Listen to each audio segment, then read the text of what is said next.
ஒரு முறை கூட ஆண்டவராக இயேசு கிறிஸ்துவின் நாமத்தினாலே வாழ்த்துகிறேன். கடந்து வந்திருக்கிற ஒவ்வொரு ஊழியருக்கும் நன்றிகளை தெரிவித்துக் கொள்கிறேன்.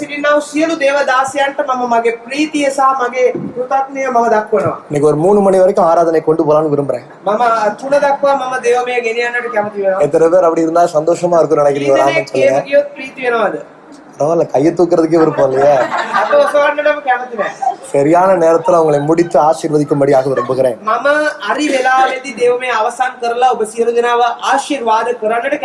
வேத புஸ்தகத்தை வைத்திருக்கிறவர்கள் யோவான் 12ஆம் அதிகாரம் 13ஆம் வசனத்தை வாசிக்க கேட்போம்.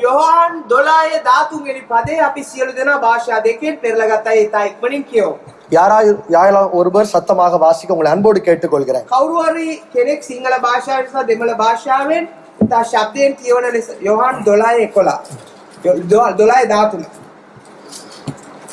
தோழிகளை பிடித்துக் கொண்டு அவருக்கு எதிர்கொண்டு போகும்படி புறப்பட்டு, ஓசான்னா, கர்த்தருடைய நாமத்தினாலே வருகிற இஸ்ரவேலின் ராஜா ஸ்தோத்தரிக்கப்பட்டவர் என்று ஆர்ப்பரித்தார்கள்.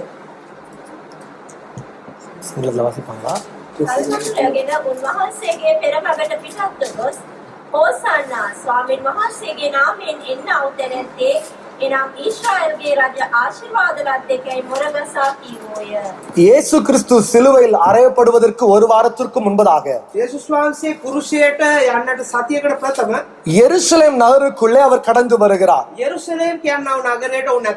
அப்பொழுது அங்க இருக்கிற ஜனங்கள் ஆண்டவராய் இயேசு கிறிஸ்துவை மிக அழகாக வரவேற்கிறார்கள்.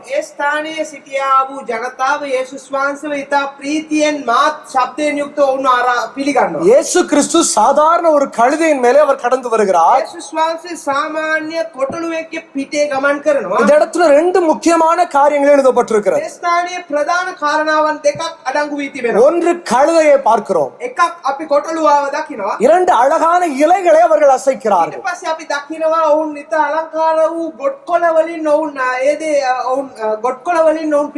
நாம் கழுதைகளை குறித்து பல காரியங்களை அறிந்திருக்கிறோம். வேத புஸ்தகத்தை வாசிக்கும் பொழுது வேத புஸ்தகத்தில் ஆண்டவர் பல மரங்களை குறித்து சொல்லி இருக்கிறார். கேதுரு மரங்களை குறித்து வாசித்திருக்கிறோம். கேதுரு மரங்கள், ஒலிவ மரங்களை குறித்து வாசித்திருக்கிறோம். அத்தி மரங்களை குறித்து வாசித்திருக்கிறோம். சித்தி மரத்தை குறித்து வாசித்திருக்கிறோம். ஆனால் ஆண்டவர் எங்கேயும் இந்த பனைமரத்தை குறித்தோ இந்த அழகான பேரிச்ச மரங்களை குறித்து அவர் சொல்லவில்லை.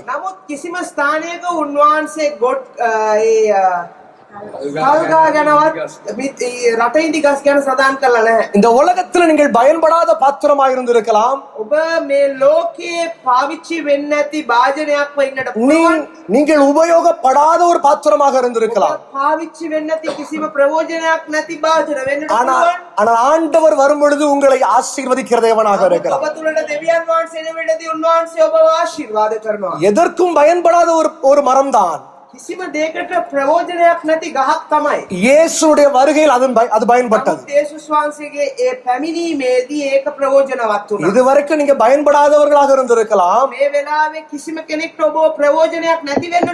கொஞ்சம் சத்தமா கொஞ்சம் திரும்பி கையை கொடுத்து சொல்லுங்க, ஆண்டவர் உங்களை பயன்படுத்துவார்.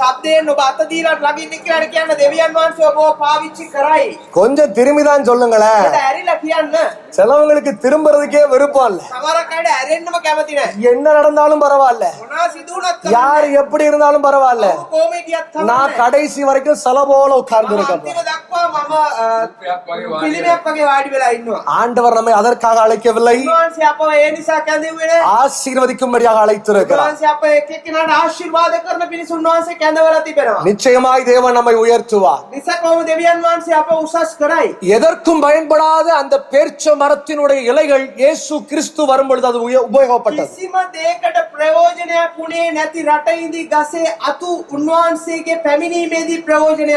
சாதாரண ஆடு மேய்த்துக் கொண்டிருந்த ஒரு தாவீது அவன் வாழ்க்கையில் நினைத்திருப்பானோ, நான் ஒரு நாள் ராஜாவாக மாறுவேன், இஸ்ரவேலின் தலைவனாக மாறுவேன், රජ වැටියට මම இந்த வேத புஸ்தகத்துல முக்கியமான ஒரு சங்கீத புஸ்தகத்தை நான் எழுதுவேன் என்று அவன் கற்பனை செய்திருப்பானோ? හිතලා නැතුව ඇති මම මේ දේව වචනයේ ප්‍රධාන වූ ගීතාවලිය පොත මම ලියනවා කියලා ඔහු කවදාවත් හිතලා නැතුව ஆனால் ඇති. தேவன் ஒரு திட்டத்தை வைத்திருந்தார். දාවිත් කෙරෙහි දෙවියන් වහන්සේගේ සලස්මක් තිබුණා. அந்த திட்டம் சாதாரண திட்டம் அல்ல, සලස්ම සාමාන්‍ය වූ සලස්මක් නොවේ. உலகத்தை அசைக்கிற திட்டமாக மாறினது. ලෝකයේ ඔලවන්නා වූ සලස්මක්ව තිබුණා. இன்றைக்கு தேவன் உங்களுக்கு மேல ஒரு திட்டத்தை வைத்திருக்கிறார். දෙවියන් වහන්සේ ඔබ කෙරෙහි සලස්මක් තබා තිබෙනවා. உபயோகப்படாத உங்களை உபயோகப்படுத்துகிற தேவன். කිසිම දෙයකට ප්‍රයෝජනයක් නැති පාවිච්චි වෙන්නේ නැති ඔබව දෙවියන් වහන්සේ පාවිච්චි நிறைய කරයි. வீட்டுல புருஷன் உங்களை பார்த்து சொல்லுங்களா, எதுக்குமே லாய்க்கு இல்லையே, ගොඩක් නිවස්වල ස්වාමි පුරුෂයා බල්ලා කියනවා කිසිම දෙයකට ඔබ සුදුසු නැහැ කියලා. பாத்திரம் கழுவுறதுக்கு மட்டும்தான் லாய்க்கு, හොඳට මේ වාජන හොදන්න විතරයි වටින්නේ කියලා. ஆனா உங்களை கொண்டு கர்த்தர் பெரிய காரியத்தை නමුත් செய்யும். ඔබ කෙරෙහි දෙවියන් වහන්සේ அல்ல, கையை தட்டி தேவ நாமத்தை மகிமைப்படுத்துவோம். ஹalleluya. இன்னைக்கு ஒரு விசேஷமான ஒரு நாள், பல இடங்களை நாம் பார்த்து கொண்டிருக்கிறோம். අද විශේෂ දවසක් ගොඩක් තැන්වල අපි දකිනවා. ஒரு முக்கியமான நாளை நாம் நினைவு கூர்ந்து கொண்டிருக்கிறோம். මේ දවස්වල ඉතා ප්‍රධාන වූ දෙයක් ගැන අපි කතා කරමින් සිටිනවා. நான் நம்புகிற ஒரு காரியம் 2026 வருடங்களுக்கு முன்பதாக මම දකින්නා වූ එක දෙයක්, මම සිතන්නා වූ එක දෙයක් අවුරුදු 2500කට ප්‍රථම இயேசு இந்த நாட்களிலே அவர் எருசலேமுக்குள்ளே ஒரு கழுதையிலே அவர் நடந்து வந்தார். යේසුස් වහන්සේ කොටලුවා උඩ එක යෙරුසලමට ගමන් කරමින් සිටියා. அப்பொழுது விசேஷமான ஒரு இலையை பயன்படுத்தினார்கள். ඔවුන් විශේෂ වූ එක කොළයක් ඔවුන් පාවිච්චි කළා. எருசலேமில் அந்த நாட்களிலே பல பேரிச்ச மரங்கள் இருந்தது. යෙරුසලමේ රටඉදි ගස් ඒ ස්ථානයේ තිබුණා. அதனுடைய இலைகளை பயன்படுத்தினார்கள். ඔවුන් ඒකේ කොළ අරන් පාවිච්චි කළා. ஆண்டவர் ஒரு இலையை பயன்படுத்துறாருன்னா அது சும்மா பயன்படுத்த மாட்டார். ස්වාමීන් වහන්සේ කොළයක් කරන් පාවිච්චි කරනවා නේද? නිකන් පාවිච්චි කරන්නේ නැහැ. வேத புஸ்தகத்தில் எழுதப்பட்டிருக்கிற ஒவ்வொரு வார்த்தைகளும் தேவனால் செதுக்கப்பட்ட வார்த்தைகள். දෙවියන් වහන්සේගේ වචනය ලියා තිබෙනා වූ හැම වචනයක් පාසාම එය ඔහු විසින් තීරණය කරමින් කළා වූ දෙයක්. ஒரு பேரை எழுதினா கூட ஆண்டவர் அதுக்கு பின்னாடி ஒரு அர்த்தத்தை வச்சிருக்கிறார். එක නමක් දේව වචනේ ලිව්වත් ඒකට පිටිපස්සේ උන්වහන්සේ එක අර්ථයක් තබා තිබෙනවා. வேத புஸ்தகத்தில் லோத்துவை குறித்து ஆண்டவர் சொல்லுகிறார். දෙවියන් වහන්සේගේ වචනේ ලෝත් ගැන කියා තිබෙනවා. ஆனால் லோத்துடைய மனைவியுடைய பெயர் எழுதப்படவில்லை. ලෝත්ගේ භාර්යාවගේ නම ලියලා නැහැ.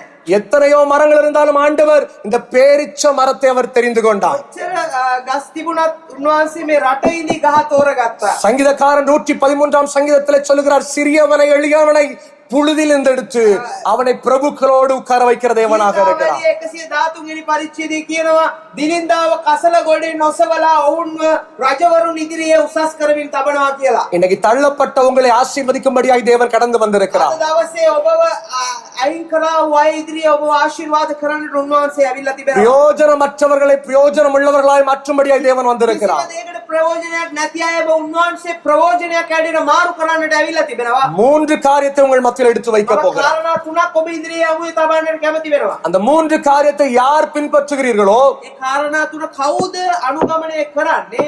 அவர் வருகிற நாட்களில் உங்களை வேறு மனுஷனாக மாற்ற கர்த்தர் வல்லமை உள்ளவராக இருக்கிறார். එන්නා වූ දවස්වලදී බලවත් මිනිසෙක් ඇඩියට ඔබව දෙවියන් වහන්සේ වෙනස් කරයි. எத்தனை பேர் கேட்க வாஞ்சியா இருக்கிறீங்க? ඉදිරියේ අසන්නට සූදානම් கொஞ்சம் கையை மேல உயர்த்தி சொல்லுங்களேன், ஹalleluya.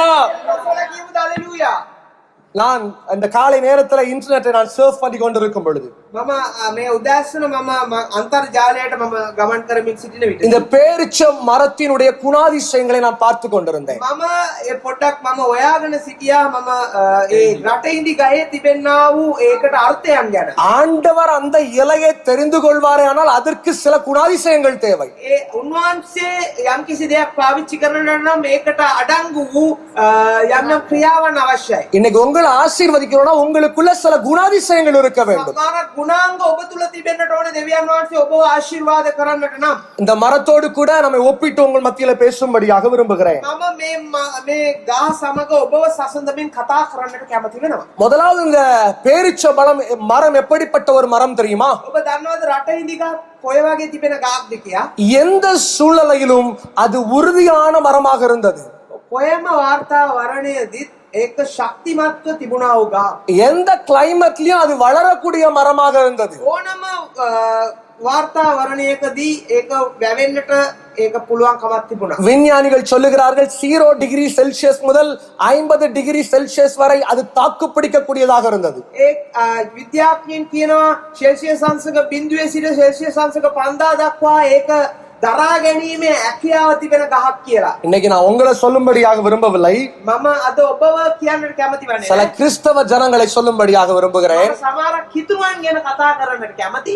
ஒரு சின்ன ஒரு பிரச்சனைனா சபைக்கு வருவான், පොඩි ප්‍රශ්නයක් නම් සභාවට එනවා. ஆனா அந்த சபை பிரச்சனை கூட கூட கூட ஆளை சபையில பார்க்கவே முடியாது. ඒ සභාවේ ප්‍රශ්න මොනාරි කුම්මාන දෙයක් වැඩි වෙන්නේ මනුෂ්‍යයා නැහැ. இன்னைக்கு உங்க ஊர்ல இருக்கிறாங்களா இல்லையான்னு தெரியல, ඔබගේ රටේ ඉන්නවද නැද්ද මම දන්නේ නැහැ. எங்க ஊர்ல பயங்கரமான ஊழியக்காரங்கள்லாம் இருக்கிறாங்க. நான் ஊழியக்காரங்களை குறை சொல்லும்படியாக வரவில்லை. අපේ රටේ නම් ඉන්නවා ඉතා වැඩිව ඉන්නවා භයානක සේවකයන්. தலைவலிக்கு ஒரு ஊழியக்காரர் இருக்கிறாரு, மூட்டு வலிக்கு ஒரு ஊழியக்காரர் இருக்கிறார், ඔළුව කැක්කුමට එක සේවකයෙක් ඉන්නවා, බඩේ කැක්කුමට එක සේවකයෙක් ඉන්නවා. ஹார்ட் ப்ராப்ளமுக்கு ஒரு ஊழியக்காரர் இருக்கிறாரு, கேன்சருக்கு ஒரு ஊழியக்காரர் இருக்கிறார். පපු අමාරුවට එක සේවකයෙක් ඉන්නවා, පිළිකාවට එක සේවකයෙක්. ஆனா எங்களுக்கு ஒரு நம்பிக்கை இருக்கிறது, நாங்கள் ஆராதிக்கிற தேவன் பரம வைத்தியராக இருக்கிறார். විශ්වාසයක් තියෙනවා, අපි නමස්කාර ஹalleluya.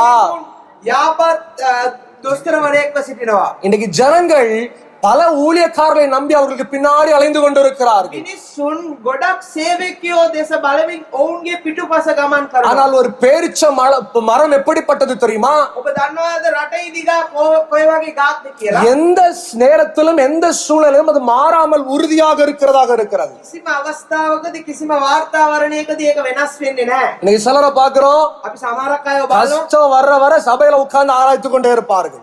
ඔවුන්ට අලාභය එන්න ඔවුන් සභාවේ ඉඳලා දඩගාල යාඥා ஆனா කරනවා. கொஞ்சம் ஆசீர்வதிக்கப்பட்ட பிறகு ஆளை பார்க்கவே முடியாது. නමුත් පොඩ්ඩක් ආශිර්වාදය ලැබුණාම ඔව් සභාවට එන්නෙත් නැහැ.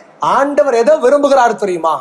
ස්වාමීන් වහන්සේ කොමක්ද කැමති වෙන්නේ? எந்த சூழ்நிலையிலும், ඕනම වාර්තාවරණයකදී, எப்படிப்பட்ட நெருக்கத்திலும், ඕනම අමාරුකම්වලදී யாரு தேவ சமூகத்துல உறுதியாக விசுவாசத்தோடு இருக்கிறார்களோ කවුරු උන්වහන්සේගේ අභිමුඛයේ විශ්වාසයෙන් ස්ථීරව සිටිනවද? அவர் வருகிற நாட்கள்ல கர்த்தர் அவர்களை மேன்மைப்படுத்துகிற தேவனாக இருக்கிறார். එන්නා වූ දවස්වලදී ඔවුන් ඔසවන්නට බලාගෙන සිටිනවා. சத்தமா சொல்லுங்க ஹalleluya. හalleluya. இன்னைக்கு தேவ ஜனங்கள் இப்படிப்பட்ட காரியத்தின் பின்பதாக அலைந்து கொண்டிருக்கிறார்கள். මේ වගේ දේවල් පිටුපස්සේ දෙවියන් වහන්සේගේ දරුවන් ගමන් කරමින් இன்னைக்கு எது நமக்கு ஆசீர்வாதம் தெரியுமா?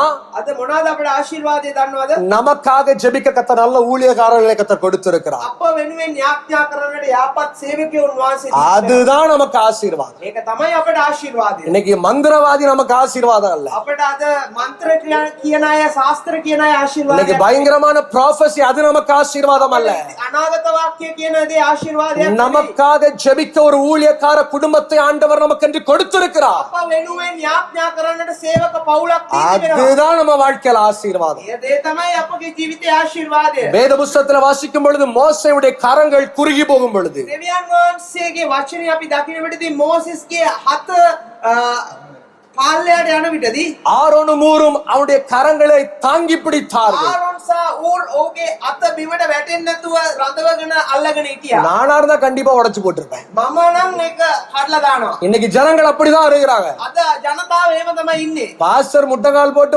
மணிக்கூர் கணக்குல ஜெபம் பண்ணுவாரு. පාස්ටර් පැය ගණන් දනගාගෙන අවුවේ ගිහිල්ලා යාඥා කරනවා. ஆசீர்வாதம் கிடைச்ச பிறகு எதுக்கியா ஜெபம் பண்ணணும்? ඇයි ආශිර්වාදය ලැබුණාට පස්සේ ඇයි යාඥා කරන්නට? ஆசீர்வாதம் கிடைச்ச பிறகு எதுக்கு சபைக்கு வரணும்? ආශිර්වාදය හම්බුනාම ඇයි සභාවට එන්න ඕන? ஆசீர்வாதம் கிடைச்ச பிறகு எதுக்கு நான் வேத புஸ்தகத்தை வாசிக்கணும்? ආශිර්වාදය හම්බුනාට පස්සේ ඇයි දෙවියන් වහන්සේගේ இன்னைக்கு වචනේ? ஒரே ஒரு காரியத்தை சொல்லும்படியாக விரும்புகிறேன். මම එකම එක දෙයක් ඔබ ඉදිරියේ තබන්නම්. கர்த்தர் உங்க வாழ்க்கையை சீரமைக்க வேண்டுமானால் ස්වාමීන් වහන්සේ ඔබගේ ජීවිතයේ යම්කිසි අලුත් ක්‍රියාවක් give the first කරන්න importance to the church of God. ඔබ ප්‍රථම කොට ඔබගේ ප්‍රමුඛත්වය දෙවියන් වහන්සේගේ සභාවට දෙන්න. எந்த சூழலும் இந்த சபையை விட்டு வெளியே போயிடக்கூடாது. කිසිම වාර්තාවරණයකදීවත් මේ සභාව දාලා ඔබ එළියට යන්න එපා. எத்தனை நெருக்கமாட்டம் ஞாயிற்றுக்கிழமை 8 மணிக்கு ஆரம்பிச்சா 10 மணிக்கு வந்திருக்கணும். ඔබ මොන වාර්තාවරණේ හිටියත් ඔබ සභාව 8ට පටන් ගන්නවා නම් 10 වෙද්දී ඇවිල්ලා ඉන්න. ஹalleluya. හalleluya. பரவாயில்ல, எல்லாம் முழிச்சுதான் இருக்கிறீங்க. හැමෝම නැගිටලා තමයි ඉන්නේ. நானும் பிரசங்கம் பண்ணிட்டு இருக்கும்போது நீங்க கவனிக்கிறத கேட்டா ஒருவேளை 4வது வானத்துக்கோ 5வது வானத்துக்கோ போயிட்டீங்களோன்னு யோசிச்சுக்கிட்டேன். මම හිතුවා මම ඔයගලන් බලාගෙන ඉන්න විදිය දැකලා ඔබ මේ 5 වෙනි ආසනෙ ගියාද කියලා. ஹalleluya. හalleluya. இன்னைக்கு ஆண்டவர் விரும்புகிற காரியம் உறுதியாக இருந்து பார். උන්වහන්සේ කැමති වන්නා වූ එක දෙයක් ඔබ ස්ථීර වීම. எத்தனை புயல் காற்று வீசலாம், සුලිකුණාට වෙන්නට පුළුවන්. எத்தனை கண்ணீர் என்கிற அனுபவம் வரலாம். ඔබට කඳුල කියනවා අත්දැකීම. எவ்வளவு கஷ்டம் வந்தாலும் தேவன் கொடுத்திருக்கிற சபை எனக்கு உண்டு. ඔබ මොන ප්‍රශ්නේ ආවත් දෙවියන් වහන්සේ දුන්නා වූ සභාව ඔබට நான் තියෙනවා. காற்றடிக்கிற பதரை போல் இராமல் நீதிமான் தேவ சபையிலே கட்டப்பட்டவனாக இருக்கிறான். සුළඟේ විසිර යනවා පොල්ලා සමාන වෙන්නේ නැතුව දෙවියන් වහන්සේ දුන්නා වූ සභාවට ස්ථීරව සිටින්නට ඕනේ. இன்னைக்கு யாரு கட்டப்பட்டிருக்கிறீர்களோ கர்த்தர் உன்னை ஆசீர்வதிப்பார். කවුද ගොඩ නැගිලා ඉන්නේ දෙවියන් වහන්සේ ඔබව ආශිර්වාද කරයි. யார் வசனத்திலே கட்டப்பட்டிருக்கிறாயோ உன் நிலைமையை கர்த்தர் மாற்றுவார். කවුද උන්වහන්සේගේ වචනේ ස්ථීරව සිටින්නේ දෙවියන් වහන්සේ ඔබගේ වාර්තාවරණය වෙනස් කරයි. இன்றைக்கு உலகத்திற்கு நீங்கள் உபயோகம் அற்றவர்களாக இருக்கலாம். ඔබ අද පොල් ලෝකයට කිසිම ප්‍රයෝජනයක් නැති මිනිසෙක් වෙන්නට පුළුවන්. பவுல் ஒனேசிமோவை குறித்து சொல்லுகிறார். පවුල් වොනිෂ්මා කියලා කියනවා. பிலோமோனுக்கு எழுதும் பொழுது சொல்லுகிறார் இவன் எதற்கும் பிரயோஜனமற்றவன். ෆිලමොන්ට ලියලා යවනවා මොහු කිසිම දෙයකට ප්‍රයෝජනයක් නැති තත්වයක් තියෙනවා. இன்றைக்கு அவன் தேவனை அறிந்து கொண்டிருக்கிறான். අද ඔව් දෙවියන් වහන්සේව දැනගෙන සිටිනවා. உறுதியாக இருக்கிறான். ඔවුන් ස්ථිර ලෙස සිටිනවා. அவன் இனி பிரயோஜனமற்றவன் அல்ல, அவன் இனி பிரயோஜனமுள்ளவன். ඔවුන් ප්‍රයෝජනයක් නැති කෙනෙක් නෙමෙයි. ඔවුන් ඉදිරියට ප්‍රයෝජනයක් තිබෙන කෙනෙක්. இருதயத்துல கை வச்சு சொல்லுவோம், ஆண்டவரே என்னை நீர் பிரயோஜனமுள்ளவனாக மாற்றும். තබල කියන ස්වාමීනි මාව ප්‍රයෝජනයක් நான் இதுவரை பிரயோஜனமற்றவன் தான், මීට කලින් ප්‍රයෝජනයක් නැති කෙනෙක්. நான் தள்ளப்பட்டவன் தான், කොන්කරපු මිනිහෙක්. ஆனால் நான் உறுதியாக இருப்பேன், මම ස්ථිරව ඉන්නවා. நான் நம்பிக்கையோடு இருப்பேன், විශ්වාසවන්තව සිටිනවා. விசுவாச வாழ்க்கையை வாழுவேன், මම ඇදහිල්ලේ ජීවිතය ගත කරනවා. முக்கியமா அந்த சபையில நிலைத்திருப்பேன். මම ප්‍රධාන වශයෙන් සභාවේ ස්ථිර වෙනවා. யார் நிலைத்திருக்கிறோ நிச்சயமா சொல்ல முடியும், வருங்காலத்தில் நீங்க இழந்து போனதை காட்டிலும் 100 தனையாய் கர்த்தர் உங்களை ஆசீர்வதிப்பார். ස්ථිරව සිටින්නේ ඔබ අයිමි කරගත්තා වූ දේ වගේ 100 ගුණයක් ඔබට දෙවියන් වහන්සේ දෙන්නට යනවා. சங்கீதக்காரன் சங்கீதத்தின் புத்தகம் 92 அதிகாரம் 12 வசனத்திலே சொல்லுகிறார், ගීතාවලිය 92 වෙනි පරිච්ඡේදයේ ගීතාවලිය ලියන පුද්ගලයා දාවිත් කියනවා நீதிமான் பனையை போல செழிக்கிறான் என்று எழுதுகிறார். ධර්මිෂ්ඨයා பனையை போல செழிக்கிறான். பனை மரத்துக்கு என்ன சொல்லுவீங்க? பனையை போல அவனை செழிப்பிக்கிற தேவனாக இருக்கிறார். உங்களே கர்த்தர் ஆசீர்வதிப்பார். ශාස්ත්‍රික කරනවා උන්වහන්සේ ඔබ ආශිර්වාද කරයි. ஹalleluya. හalleluya. அதாவது உங்க ஊர்ல கல்யாணம் எப்படி நடத்துறாங்கன்னு தெரியல, ඔබගේ රටේ කොහොමද විවාහයන් සිදු වෙන්නේ කියලා මම දන්නේ නැහැ. எங்க ஊர்ல நிறைய ஸ்டேட்ஸ் இருக்குது, வித்தியாசமான கல்யாண சடங்கு முறைகள் இருக்கிறது. මගේ අපේ රටේ නම් ගොඩක් කලාචාර තිබෙනවා, ගොඩක් ප්‍රාන්ත තිබෙනවා. ඉතින් එක එක විදියට සිදු වෙන්නේ. இப்பொழுது நாங்கள் இருக்கிறது தமிழ்நாடு. අපි ඉන්නේ චෙන්නයි. එමත් නැත්නම් තමිල්නාඩු කියනවා எத்தனை ප්‍රදේශය. பேர் கேள்விப்பட்டிருக்கிறீங்க? කීදෙනෙක් ඒ තමිල්නාඩු කියනවා ඉන්දියාවේ ප්‍රදේශය දන්නවද? ஆனா ஸ்ரீலங்காவுல வந்ததுல இருந்து எங்களுக்கு தெரியாத நியூஸ் எல்லாம் ஸ்ரீலங்கா மக்களுக்கு தெரிஞ்சிருக்கு. கர்த்தருக்கு ஸ்தோத்திரம். ලංකාවට ආපු වෙලාවෙ ඉඳන් අපි දන්නේ නැති දේවල් ඔක්කොම අපගේ රටේ මේ ලංකාවේ අය දන්නවා. எங்க கவர்மெண்ட் சொல்றாங்க நீங்க போடுற ஓட்டு யாருக்கு போடுறீங்களோ சொல்லாத அப்படிங்கிறாங்க. අපගේ රටේ ගවර්න්මන්ට් එක කියනවා ඔබ දාන්නා වූ ඡන්දය කාටද දාන්නේ කියලා කියන්න එපා කියලා. ஆனா இங்க வந்தோடனே ஜனங்கள் பாஸ்டர் யாருக்கு நீங்க ஓட்டு போட போறீங்க? මේ ආවම මිනිස්සු අහනවා පාස්ටර් ඔබ කාටද ඔබ ඡන්දය දාන්න යන්නේ කියලා. பாஸ்டர் அவர்தான் வருவாரா இவர்தான் வருவாரா யார்கிட்ட உண்மையை சொல்றது கூட தெரியல. ஒரு ஆமென் சொல்லுங்களேன். කවුද එන්නේ පාස්ටර් අරයයිද මෙයායිද කියලා කාටද ඇත්ත කියන්න ඕනේ කියලාවත් දන්නේ නැහැ. சோ நான் இப்படிப்பட்ட ஒரு சூழ்நிலையில ஒரிசாவுல ஒரு வித்தியாசமான ஒரு சடங்கு முறை வந்து இருக்கிறது. ඔරිසා කියන ප්‍රාන්තයේ එක වෙනස් වූ කලාචාරයක් තියෙනවා. சரி, என்ன பண்ணுவாங்க அப்படின்னா முதல்ல அந்த பையன் அந்த பொண்ணு பாக்குறதுக்காக அந்த பொண்ணு வீட்டுக்கு அழைத்து கொண்டு வருவார்கள். ප්‍රථම කොට බඳින්න එක්කෙනාගේ මනමාලිය බලන්න මනමාලයේ ගෙදරින් එනවා. சோ பொண்ணை பார்த்தோன்னே அந்த பையனுக்கு பொண்ணை பிடிச்சு போச்சுன்னா அப்படியே கையோட வீட்டுக்கு அனுப்பிடுவாங்க. ඒ මනමාලයා කැමති වුණොත් ඒ වෙලාවෙම ඔවුන්ව බන්දලා යවනවා. விட்டதுக்கு பிறகு ஒரு வாரம் கழிச்சு பிள்ளைகிட்ட கேட்பாங்க, ஏமா அந்த பையனை பிடிச்சிருக்கா, ஹைட் எல்லாம் ஓகே தானா, மீசெல்லாம் நல்லா வச்சிருக்கானா, இல்ல அவன் ஆளு ட்ரெஸ் எல்லாம் ஒழுங்கா போட்டுக்கானா, பிடிச்சிருக்கான்னு எல்லாம் கேட்பாங்க. ඒ ආනවා කොහමද ස්වාමි පුරුෂයා හොඳයිද, රැවුල කපනවාද, උසයිද, ලස්සනයිද, ඔක්කොම දේවල් ගියාට පස්සේ ආනවා. நீங்க எல்லாம் சிரிக்கிறத பார்த்தா பாஸ்டர் என் வாழ்க்கையில இதுதான் பாஸ்டர் நடந்துச்சு. ඔබ hina වෙන විදිය බලද්දි පාස්ටර් මගේ ජීවිතේත් මේක තමයි වුනේ කියලා ඔබ හිතනවා. நீங்க சொல்றதெல்லாம் என் வாழ்க்கையில நடந்தது அப்படியே தீர்க்க தரிசனமா சொல்றீங்களா பாஸ்டர்? ජීවිතේ සිදු වුණා උදේ ඔබ අනාගත වාක්‍යයක් ඇටියට කියනවා. நான் தீர்க்க தரிசனமா சொல்லல, இது ஒரிசால நடக்கிற ஒரு உண்மை சம்பவம். මේ මම අනාගත වාක්‍යයක් නෙමෙයි මම කියන්නේ ඔරිසා කියනවා ප්‍රාන්තයේ සිදුවෙනා වූ සාමාන්‍ය දෙයක්. அப்போ அந்த இடத்துல அந்த பையனுக்கு அடுத்து ஒரு போன் கால் வரும். எப்பா ஓகே நீங்க ஒரு நாள் உங்க குடும்பத்தோட எங்க வீட்டுக்கு வான்னு பொண்ணு வீட்டுல இருந்து போன் வரும். ඊට පස්සේ කෝල් එකක් එනවා හරි අපගේ දුවට කැමති ඔබ පවුල පිටින් ඇවිල්ලා ඔබ දුව බලන්න එන්න කියලා. நம்ம ஆள் என்ன பண்ணணும்னா பக்கத்து வீட்டுக்காரன் சொக்காரன் பெரியப்பா சித்தப்பா மாமா பெரிய எல்லாரையும் கையோட கூட்டு வந்துடணும். ඒ කරන්නට ඕනේ මොනවද නම් ගමේ ඉන්නා වූ අය නෑදෑය සියලු දෙනාම එක්කගෙන යන්නට ඕනේ. இப்ப எல்லாரையும் கூட்டிட்டு பொண்ணு வீட்டுக்கு வந்தாச்சு. හැමෝම එක්කගෙන ඒ මනමාලිගේ ගෙදරට එන්නට ඕනේ. பொண்ணு வீட்டுல பயங்கரமான மட்டன் பிரியாணி. ඒ මනමාලිගේ ගෙදර මටන් බුරියානි හදලා තිබ්බා. அதாவது மாமியார் வீட்டுல சாப்பாடு போடுறாங்கனாலே அடுத்து ஒரு பிரச்சனை வரப்போகுதுன்னு அர்த்தம். ඒ නන්දමලයි ගෙදර කෑම அழகா மட்டன் பிரியாணி சூப்பரா போட்டாங்க. ලස්සනට ඒ කෑම පිළියෙල කරලා තිබුණා. நம்ம ஆளு நல்லா சாப்பிட்டு முடிச்சிட்டாரு. කාලේ ඉවර කරා. முடிச்சு விட்ட உடனே அழகா ஒரு டேபிளுக்கு முன்னாடி ஆளை உட்கார வைக்கிறாரு. එක මේසයක් ඉදිරියේ බඳින්න. அங்க என்ன பண்ணுவாங்கன்னா ஒரு அழகான செம்புன்னு சொல்லுவாங்க. உங்களுக்கு என்ன தண்ணி குடிக்கிறதுக்கு ஒண்ணு யூஸ் பண்ணுவாங்களே, என்ன சொல்லுவீங்க? කලයක්. செம்புனா தெரியும்ல, ஒரு பெரிய செம்பு வைத்திருப்பார்கள். ඒ ස්ථානේ ලොකු කලයක් තියලා තියෙනවා. நீங்க நினைக்கலாம் ஒருவேளை பிரியாணி சாப்பிட்டனால நல்லா தண்ணி கொடுப்பாங்கன்னு யோசிக்கலாம். ඔබ හිතන්න පුළුවන් බුරියානි කාපු නිසා හොඳට වතුර දෙනවා කියලා. அதுக்குள்ள தண்ணி இருக்காது. ඒකේ වතුර තියෙන්නේ. தண்ணிக்கு பதிலாக கடி எறும்புகள் இருக்கும். ඒක ඇතුලේ කළු කූඹි ඉන්නවා. நான் ஆல்ரெடி சொன்னேன் பிரியாணி கொடுத்தாலே கவனமா இருக்கணும். ඒක තමයි මම කිව්වේ බුරියානි දුන්නොත් ඔබ පරිස්සමෙන් ඉන්නට ඕනේ. இன்னைக்கு உங்க வாழ்க்கையில ஒருத்தர் ரொம்ப அன்பா இருந்தாலே கொஞ்சம் எச்சரிக்கையா இருக்கணும். ඔබගේ ජීවිතයේ කෙනෙක් ඉතා වැඩි ලෙස ඔබ ගැන විමසනවා නම් පරිස්සමෙන් ඉන්න. அப்ப அழகான செம்புல பயங்கரமான கடி எறும்புகள் இருக்கும். ඒ අලංකාර වූ ඒ බාජරේ පාත්‍රයේ මොනවාද කඩි කුඹි ඉන්නවා. அங்க ஒரு சடங்கு என்ன தெரியுமா?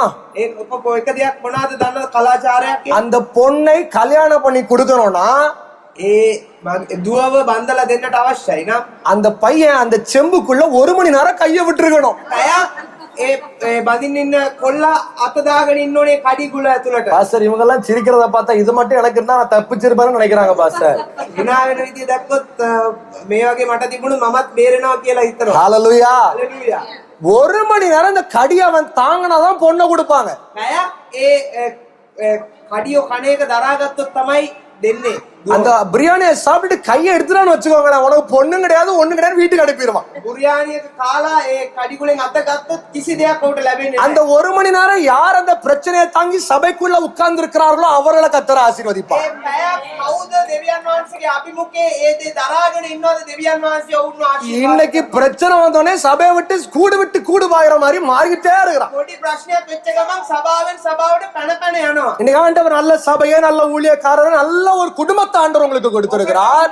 හොඳ සභාවක් හොඳ සේවකයන් හොඳ පවුලක් දීලා තිබෙනවා. அந்த பரலோக ராஜ்யம் நீங்க கடந்து போகணும்னா கடியர்முடைய கடிகளை வாங்கி ஆக ඒ வேண்டும். ස්වර්ග රාජ්‍යයට යන්නට නම් මේ කඩිගුලේ අතිබෙනව අපහසුතාවය ඔබ විඳ දරා ගන්නට අවශ්‍යයි. யார் அந்த பிரச்சனையை சகித்துக் கொள்கிறார்களோ, කවුද මේ ප්‍රශ්නය දරාගන්නේ? யார் அந்த கஷ்டத்தை சகித்துக் கொள்கிறார்களோ ඒ අමාරුකම දරාගන්නේ? அவர்களை கர்த்தர் வருகிற நாட்கள்ல உயர்த்துகிற தேவனாக இருக்கிறார். දවස්වලදී ඔවුන්ව දෙවියන් වහන්සේ ආශිර්වාද கரங்களை உயர்த்தி சொல்லுங்க ஹalleluya.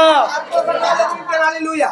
முதலாவது ஒரு காரியத்தை பார்க்கிறோம். අපි ප්‍රථම කොට එක කාරණාවක් දකිනවා. பேரிச்ச மரத்தினுடைய குணாதிசயம் என்ன தெரியுமா? මේ රටයිදි ගහේ එක ගුණාංගයක් දන්නවද? எந்த சூழ்நிலையிலும் அது மாறுகிற குணாதிசயம் அல்ல, உறுதியாக இருக்கிற குணாதிசயம். අවස්ථාවකදී මාරු වෙන්නේ නැහැ, සෙල වෙන්නේ නැහැ, ස්ථිර ලෙස සිටිනවා. வேகமாக அடுத்த காரியத்துக்கு நான் கடந்து சொல்லும்படியாக விரும்புகிறேன். මම ඊළඟ කාරණාවට ගමන් කරන්න. இரண்டாவது, இந்த பேரிச்ச மரங்கள் எப்படிப்பட்டது தெரியுமா?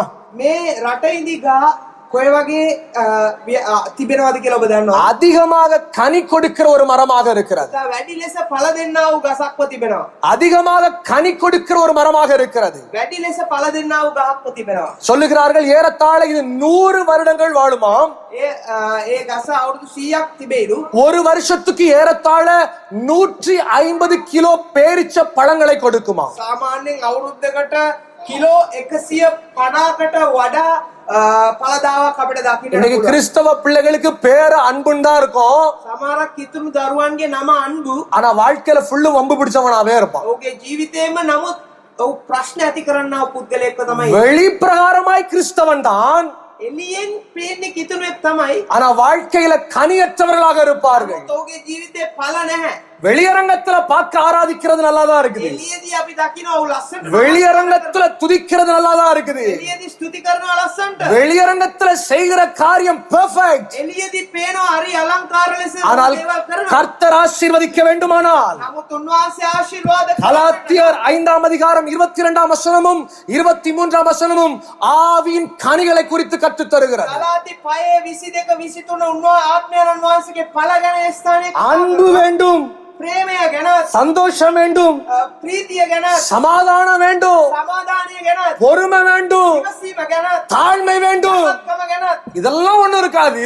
කිසි දෙයක් ஆனால் சபைக்கு வந்தா மட்டும் ஆண்டவரே ஆசீர்வதியும், සභාවට આવත් පමණක් ස්වාමිනේ ආශිර්වාද ஆண்டவரே என்ன பெரியவனா மாற்றும், ස්වාමිනේ මව ලොකු જાතියක් කරා. ஆண்டவர் உன்னை பயனுள்ளவனாக மாற்ற வேண்டுமானால் වහන්සේ ඔබව පාවිච්චි කරන්නට ஆவியின் கனிகளை வெளிப்படுத்துறவர்களாக இருக்க வேண்டும். ඔබගේ ජීවිතයේ ආත්මික ඵල ඔබ එළියට දාන්නට ඕනේ. பேச்சுல இல்ல, செயல்ல இருக்கணும். ක්‍රියාවෙන් කතාවෙන් නෙමෙයි ක්‍රියාවෙන් තිබෙන්නට ඕනේ. பேர்ல மாத்திரமல்ல, வாழ்க்கையில உண்மை உள்ளவர்களாக தேவனை வெளிக்காட்டுவர்களாக வாழ මේ வேண்டும். විතරක් නෙවෙයි ඔබගේ ජීවිතයේ දෙවියන් වහන්සේට එළි දක්වන්නා වූ ඔබ ක්‍රියාවෙන් පෙන්වන්නා වූ පුද්ගලයෙක් වෙන්නට අවශ්‍යයි. ஒரு மனுஷன் ஒரு நாள் வேகமா ஓடி ஒரு குளத்துக்குள்ள தற்கொலை பண்ணும்படியாக விழுந்து போகிறான். එක මිනිහෙක් දුවගෙන ගිහිල්ලා ලිඳකට පැනලා ඔබේ ජීවිතය අයිමි කරගන්නට උත්සාහ කරනවා. சுற்றி இருக்கிறவங்க எல்லாம் வேடிக்கை பார்க்கறான். වටේ ඉන්න අය බලාගෙන ඉන්නවා. ஒரு மனுஷன் வேகமா ஓடி வந்தான் பாருங்க. එක මිනිහෙක් දුවගෙන ආව වේගේ அவன் அந்த குளத்துல கஷ்டப்பட்டு நீந்தி எவ்வளவோ கஷ்டப்பட்டு அவனை வெளியே எடுத்துட்டான். කොහමරි ඒ පැන්නා මැරෙන්නට උත්සාහ කරා වූ මනුෂ්‍යයා තව එක්කෙනෙක් පැනලා කොහමරි බේරගත්තා. பக்கத்துல இருக்கிறவன் எல்லாம் சொல்றான், இவன் இருக்கனாலதான் இங்க கொழும்புல மழையே பெய்யுது. ළඟ ඉන්න අය කියනවා මොව් ඉන්න නිසා තමයි මේ කොළඹටම වැස්ස. ஏன்னா அவர் எப்படிப்பட்டவர்? உதவி செய்யறவர், ඒ කෝයි වගේ කෙනෙක්ද? ඔව් උපකාර කරන කෙනෙක්. ரொம்ப அன்பான மனுஷன். ඉතා ප්‍රේමණීය කෙනෙක්. இத்தனை பேர் வாய் பார்த்துட்டு இருக்கிறீங்க, அவன் மட்டும் பாருங்க அழகா போய் அந்த குளத்துல விழுந்து கஷ்டப்பட்ட மனுஷனை தூக்கி விட்டானேன்னு பேசுறாங்க. මෙච්චර වටේ මිනිස්සු බලාගෙන හිටියා නමුත් මොව් විතරක් දුවලා ගිහලා ඒ මැටුණා වූ මනුෂ්‍යව බේරගත්තා කියලා. நம்மை போல ஒருத்தன் அந்த இடத்துல இருந்தான் பாருங்க, என்ன போல ஒரு ஆளு அந்த இடத்துல இருந்தான். මං වගේ එක මිනිහෙක් ඒ ස්ථානේ හිටියා. வேகமா ஓடி போய் அந்த ஆள்கிட்ட கேட்டேன், எப்பா இவ்வளவு பேரும் வாய் பார்த்துட்டு இருக்கிறானா, நீ மட்டும் எப்படி அவனை காப்பாத்தி விட்ட அப்படின்னு கேட்டான். ගිහලා ඇහුවා ඒ මිනිස්සු ඔබ ගොඩක් අය වටේ බලාගෙන හිටියා අය ඔයා විතරක් ගිහලා බේරගත්තේ. அவர் என்ன சொன்னாரு தெரியுமா? මොනවද කිව්වේ දන්නවද? கடந்த வாரத்துல 2000 ரூபாய் காசு கடனுக்கு வாங்கிட்டு போனான். செத்தானா யார் யார் கொடுக்க முடியும்? ඊයේ සතියේ ඔව් මගෙන් 2000ක් ණයට ඉල්ලන් ගියා. ඔව් මැරුණොත් කොහමද මට 2000 ලැබෙන්නේ කියලා. இன்றைக்கு உலக அன்பு வெளிக்காட்டுகிற அன்பாக தான் இருக்கிறது. මේ ලෝකයේ ප්‍රේමය ඒ වගේ තමයි එළියට පෙන්වන්නා වූ ප්‍රේමයක් විතරයි. 2026 வருடங்களுக்கு முன்பதாக இயேசுவானவர் சிலுவையிலே உண்மையான அன்பை கற்றுக் கொடுத்தார். 2026කට ප්‍රථම උන්වහන්සේ කුරුෂයේදී ඒ ප්‍රේමය උන්වහන්සේ එලික් දැක්ුවා. அவர் நம்மிடத்திலே விரும்புகிற ஒரு காரியம் என்ன தெரியுமா? ඔව් අපගෙන් බලාපොරොත්තු වෙනා වූ කාරණාව කුමක්ද නම් உண்மையான கிறிஸ்தவனாய் வாழும்படியாக எதிர்பார்க்கிறார். සැබෑ වූ කිතුණුවේ කැඩියට ජීවත් වෙන්නට බලාගෙන සිටියා. வெளி உலகம் பார்க்கத்தக்க அல்ல, என் தேவன் பார்க்கிறபடி நான் பரிசுத்தமாக வாழ வேண்டும். එළියේ මනුෂ්‍යයන් දකින්න නිසා නෙමෙයි, මගේ දෙවියන් වහන්සේ මගේ අතුලාන්තයේ දකින්න නිසා මම සුද්ධව ජීවත් වෙන්නට අවශ්‍යයි. வசனம் சொல்லியிருக்கிறது, மனுஷன் முகத்தை பார்க்கிறான், தெய்வம் முகத்தை பார்க்கிற தேவன் அல்ல, இருதயத்தை பார்க்கிற தேவனாக இருக்கிறார். වචනේ කියා තිබෙනවා මනුෂ්‍යයා මූණ බලනවා නමුත් අප නමස්කාර කරන දෙවියන් වහන්සේ මූණ නොවේ අපගේ අතුලාන්තය බලනවා කියලා. இன்னைக்கு சபையில வந்து அந்நிய பாஷை பேசுகிற நாம் අපි සභාවට ඇවිල්ලා අන් භාෂා කතා කරන අපි பக்கத்து வீட்டுக்காரங்கிட்ட போய் அந்நிய பாஷை பேசக்கூடாது. ළඟ ඉන්න එක්කෙනා ළඟට ගිහිල්ලා நான் பேசுகிற எத்தனை பேருக்கு புரியுதுன்னு தெரியல. ඔබගේ අල්ලපු ගෙදර ඉන්න එක්කෙනාට ගිහිල්ලා අන් භාෂා කතා இங்க කරන්න பாசுற பாஷை அந்நிய பாஷை தான். මේක ඇතුලේ කතා කරන්නේ අන් භාෂාව තමයි සභාවේ. ஆனா அங்க போய் கேட்கிற பாஷையெல்லாம் வித்தியாசமா இருக்குது. නමුත් ඔබ අල්ලපු ගෙදරට ගිහිල්ලා කතා කරන භාෂාවන් ඉතා වෙනස් වූ භාෂාවක්. இன்னைக்கு வெளியரங்க கிறிஸ்தவனாக இல்ல, உண்மையான கிறிஸ்தவனாக ඔබ வாழும். එළියෙන් පේන කිතුණුවෙක් වෙන්නට එපා, අතුලාන්ත අවංක කිතුණුවෙක් වෙන්න. உலகம் பார்க்கிறபடி அல்ல, தேவன் பார்க்கிறபடி. ලෝකයේ බලන නිසා නෙමෙයි, දෙවියන් වහන්සේ බලන නිසා කිතුණුවෙක්. அவருடைய சட்டையோ அவருடைய முகத்தை அவர் பார்க்க விரும்பல, அவருடைய இருதயத்தை அவர் பார்க்கிறார். ඔබ ඉන්නව පිටස්තර පෙනුමවත් ඔබ අඳින ඇඳුමවත් නොවේ. යේසුස් වහන්සේ බලන්නේ අතුලාන්තයයි. யார் அதிகமாக கனி கொடுக்கிறீர்களோ அவர்களை தேவன் ஆசீர்வதிக்கிற தேவனாக இருக்கிறார். වැඩි ලෙස ඵල දෙන්නේ දෙවියන් වහන්සේ ඔවුන්ව ආශිර්වාද කරනවා. வேத புஸ்தகத்துல தபித்தாள் என்கிற ஒரு சகோதரியை குறித்து வாசிக்கிறோம். දෙවියන් වහන්සේගේ වචනේ අපි තබිතා කියනා වූ එක සහෝදරිය කියලා අපි දකිනවා. இருக்கிற இடங்கள்ல ஏழைகளுக்கு உதவி செய்கிறவளாக இருந்தாள். සිටිනා වූ ස්ථානයේදී දුප්පත් අයට උපකාර කරන අය බවට සිටියා. நன்மை செய்கிறவளாக இருந்தாள். යාපත්‍ය කරන අය බවට සිටියා. ஒரு நாள் மரித்து போகிற மரிக்கிறாள். එක දවසක් මැරුණා. ஒரு அப்போஸ்தலர் அந்த இடத்துல கடந்து வருகிறார். එක අපොස්තරවරයෙක් ස්ථානයේ ගමන් කළා. தேவ சமூகத்துல ஜெபிக்க ஆரம்பிக்கிறார். දෙවියන් වහන්සේගේ අභිමුඛයේ යාඥා කළා. உலர்ந்த எறும்புக்கு பலனை கொடுக்கிற தேவன் நீர். உலர்ந்து போன எலும்புகளுக்குள்ளே பலனை கொடுக்கிற தேவன் நீர். කටු වලට සවිය දෙන්නා වූ දෙවියන් இந்த වහන්සේ ඔබයි. செத்து போன சரீரத்தை உயிரோடு எழுப்ப முடியும். මරුණා වූ ශරීරය ඔබට නැවතත් ජීවත් කරන්නට පුළුවන්.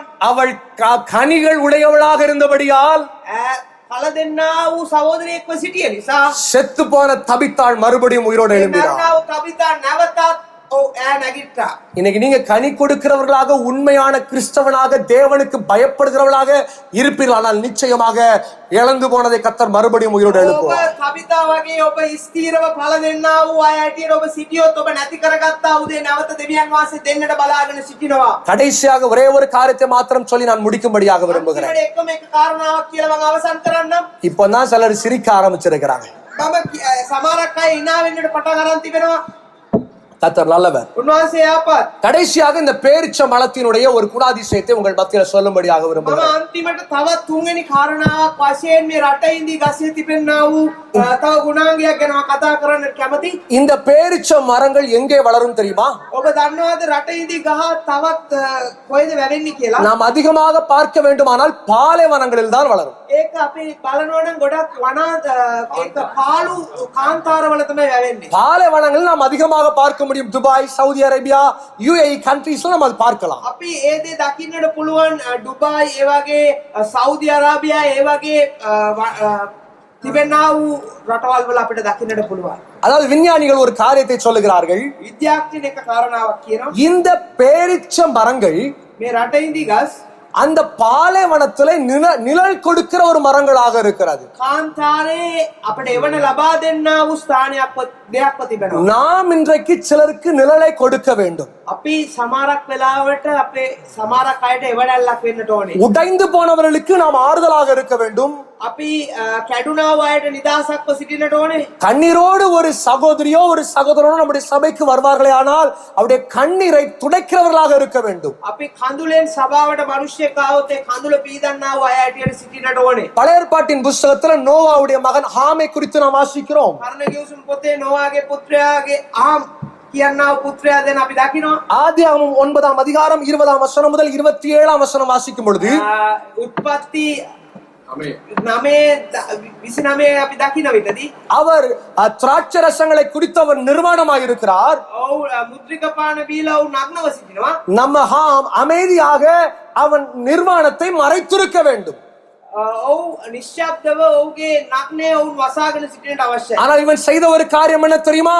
தன்னுடைய சகோதரத்திலே போய் அவர் நிர்வாணமாக இருக்கிறார் என்கிற மிக கேவலமான காரியத்தை பகிர்ந்து கொண்டார். ඔහුගේ සහෝදරයා ළඟට ගිහිල්ලා ඔහු මුද්‍රික පාන අරගෙන ඔහු නග්නව සිටිනවා කියලා ඔහුගේ සහෝදරයාට ඔහු කිව්වා. இன்னைக்கு சபைக்கு வார தேவ ஜனங்கள், සභාවට එන්න ආව දෙවියන් වහන්සේ ஒருவேளை உங்கள் பக்கத்தில் இருக்கிறவங்க உங்களை நம்பி சில வார்த்தைகளை சொன்னால் ඔබ විශ්වාස කරලා යම් යම් දේවල් ඔබට සභාවේ මිත්‍රයෙක් කිව්වොත් அதை 10 இடத்துல போய் 10 விதமா பேசக்கூடாது.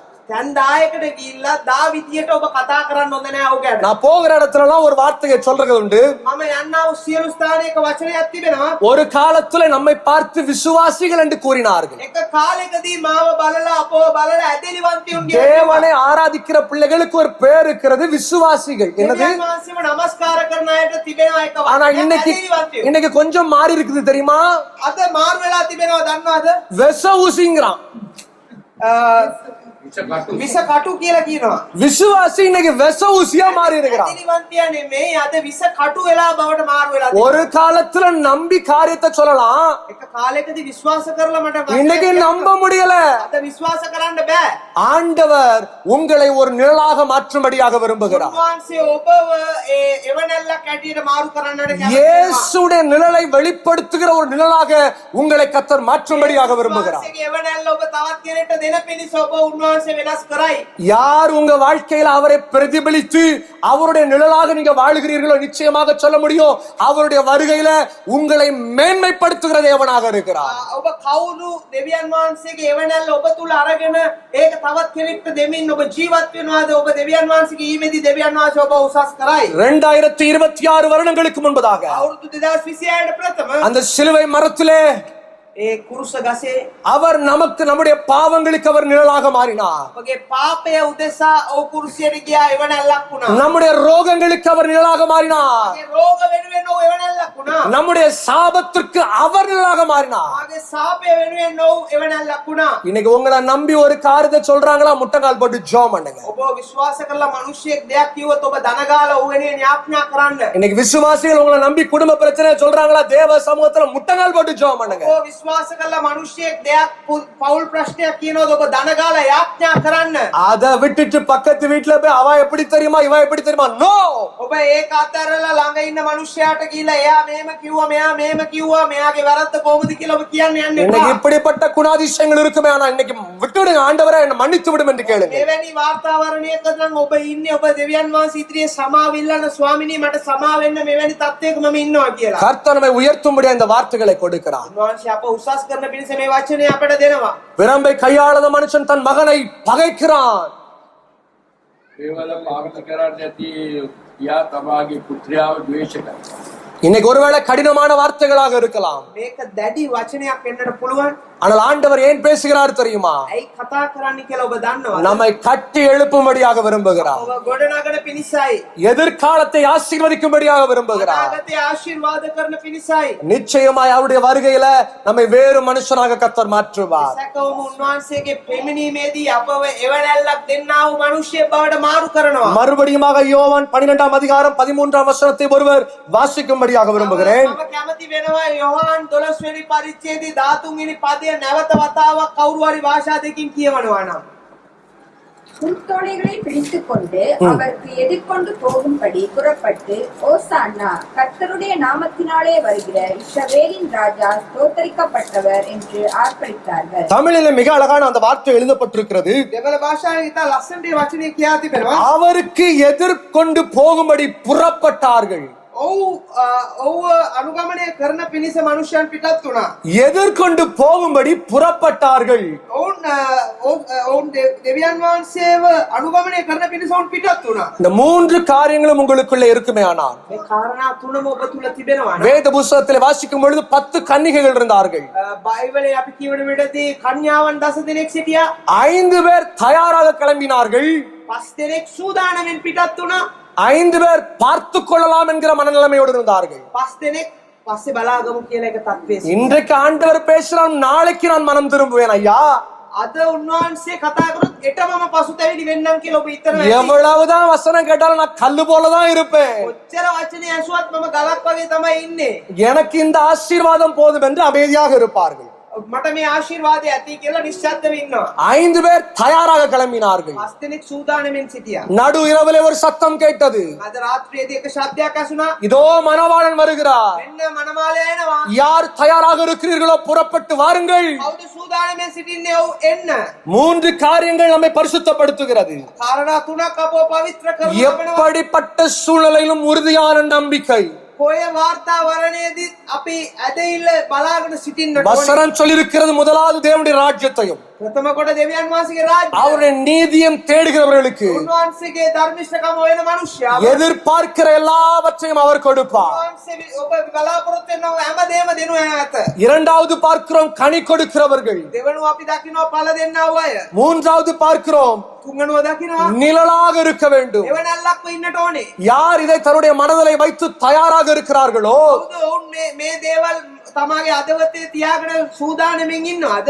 மணவாளன் வரும் பொழுது මනමාලයා එන විටදී மணவாட்டியாக நம்மை அந்த சபையிலே அவர் சேர்த்துக் கொள்வார். මනමාලී වන්නා වූ අපව උන්වහන්සේගේ සභාවට එකතු කරගන්නවා. அவருடைய வருகைக்கு நீங்கள் தயாராக இருக்கிறீர்களா? ඒකට ඔබ සූදානම්ද? பாவத்தை கழுவி பரிசுத்தமாய் ரட்சிக்கப்பட்டு පාපයට කමාව ඉල්ලගෙන ඔබ ගැලවීම ලබලා ஞானஸ்தானம் எடுத்து எத்தனை பேர் தயாராக இருக்கிறீர்கள்? බෞතිස්ම අරගෙන කී දෙනෙක් සූදානම්ෙන් ඉන්නවද? தேவனுடைய வருகை மிக சீக்கிரமாக இருக்கிறது. දෙවියන්වහන්සේගේ ඊම ඉතා ඉක්මනින් තිබෙනවා. இன்றைக்கு எழுதப்பட்டிருக்கிற ஒவ்வொரு வார்த்தைகளும் இந்த உலகத்திலே நடந்தேறி கொண்டிருக்கிறது. දෙවියන්වහන්සේගේ වචනේ එදා 2026ට ප්‍රථම කියා තිබෙනා වචන யுத்தங்களையும் யுத்தத்தின் செய்திகளையும் கேட்பீர்கள். ඔබ යුද්ධ සහ යුද්ධ ප්‍රවෘත්ති අසනවා ඇත. பஞ்சகாலம் வரும். සාගත කාලය කාලයක් එනවා. வசனத்தை கேட்க கூடாதபடி ஒரு காலம் வரும். වචනේ අසන්න බැරි කාලයක් එනවා. நீ பரலோக ராஜ்யத்தை சுதந்தரித்துக் கொள்ள வேண்டுமானா ස්වර්ග රාජ්‍ය අත්පත් කරගන්නට නම් இந்த 3 காரியத்தையும் ஆண்டவரே நீர் என்னோடு கூட பேசி இருக்கிறீர். මේ කාරණා තුන ස්වාමිනේ ඔබ මා සමග කතා කළා. நான் இனி பலருக்கு நிழல் கொடுக்கிறவனாக மாறுவேன்.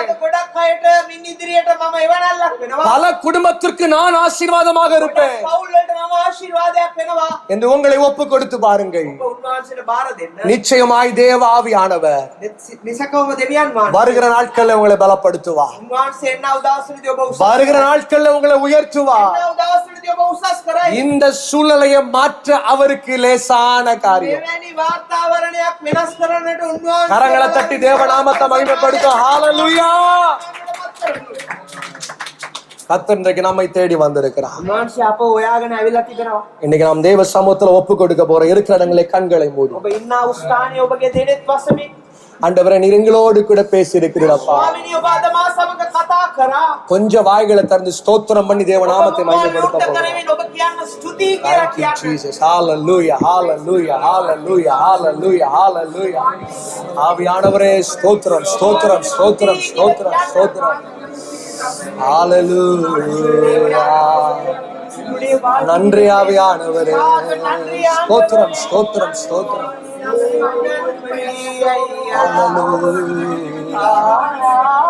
ஸ்தோத்திரம், ஸ்தோத்திரம், ஸ்தோத்திரம், ஸ்தோத்திரம், ஸ்தோத்திரம், ஸ்தோத்திரம், ஸ்தோத்திரம்.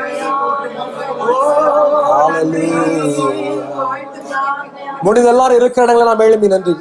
කිසියම් දෙනා ඉන්න ස්ථානයේ අපි නැගිට සිටීමේ நாம் கர்த்தரை நாம் நோக்கி அவரை துதிக்க போகிறோம். අපි උන්වහන්සේ දේශ බලමින් විනාඩි කිහිපයක් අපි ස්තුති කරන්න. யாரும் கண்களை திறந்து பார்க்க வேண்டாம். කවුරුත් ඔබ ඇස් දෙක අරලා බලන්නට එපා. Please everyone close your eyes. සියලු දෙනාම ඔබගේ ඇස් වසා ගන්න. இன்னைக்கு ஆண்டவர் என்னோடு கூட பேசினார். අද උන්වහන්සේ මා සමග කතා කරා. என்னுடைய வாழ்க்கை மாற வேண்டும் என்று நான் விரும்புகிறேன். මගේ ජීවිතේ වෙනස් වෙන්නට ඕනි කියලා මම විශ්වාස කරනවා. நான் இப்படிப்பட்ட பிரச்சனைகளை நான் பல நாள் சிக்கி கொண்டிருக்கிறேன். මම ගොඩක් කාලයක් තිස්සේ මෙවැනි ප්‍රශ්නවල මම ඉර වෙලා ඉන්නවා. இன்றைக்கு ஆண்டவருடைய இருதயத்துல பேசினார் என்று சொல்லுகிறவர்கள் மாத்திரம் வலது கரங்களை வானத்துக்கு நேராக உயர்த்தும். ස්වාමීන් වහන්සේ අද මා සමග කතා කරා කියන අය පමණක් ඔබගේ දකුණු අත ඉහළට ඔසවන්න. நிறைய கரங்களை பார்க்கிறேன். මම ගොඩක් අත් දකිනවා. கர்த்தர் உன்னை மாற்றுகிறார். උන්වහන්සේ ඔබව මාරු කරයි. வாழ்க்கையை உயர்த்துகிறார். උන්වහන්සේ ඔබගේ ජීවිතය උසස් சிறையிருப்பின் நாட்கள் மாறுகிறது. බැමි වලින් ඔබව නිදහස් කරයි. கட்டுகள் உடைகிறது. බැමි විද්ද වැටෙයි. உன்னை பிரயோஜனம் உள்ளவனாக கர்த்தர் மாற்றுகிறார். ඔබ ප්‍රයෝජන கையை தட்டி தேவ நாமத்தை மகிமைப்படுத்தும். ஹalleluya, ஹalleluya. ஸ்தோத்திரம், ஸ்தோத்திரம், ஸ்தோத்திரம். ஆமென், ஆமென், ஆமென், ஆமென், ஆமென். ஹalleluya. வலது கரங்களை வானத்துக்கு நேராக உயர்த்தி ඔබගේ දකුණු අත ඉහළට ආසනසොර ඉහළ நம்புவே இயேசுவை நம்புவே